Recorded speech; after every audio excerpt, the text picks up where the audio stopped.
Aishwarya Rajesh ma'am தெரியுமா? தெரியுமா? அவங்களோட முதல் படம் அவங்க எதுல பண்ணாங்க தெரியுமா? தெரியுமா?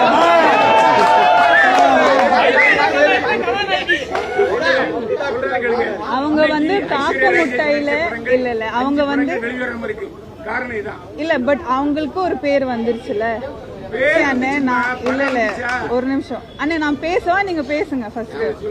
இல்ல நீங்க பேசுங்க. நான் பேசவா? சொல்லுங்க.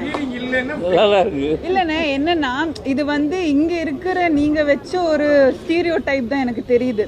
இந்த ஹீரோயின் இப்படி ஒரு படம் பண்ணிட்டாங்கன்னா, அம்மா கேரக்டர் பண்ணிட்டாங்கன்னா அடுத்த படம் அம்மா கேரக்டரே பண்ணிட்டு இருப்பாங்கன்னு இங்கே வச்ச ஒரு ரூல் மாதிரி எனக்கு தெரியுது. ஆனா அது ரூல் உடைக்கிறதுக்கு அந்த ரூல் உடைக்கிறதுக்கு சினிமா யாராவது, எல்லாரும் தானே, ஸோ அந்த ரூல் உடைக்கிறதுக்கு யாராவது வரணும்ல, அதுல ஒரு ஆள் நான் தான்.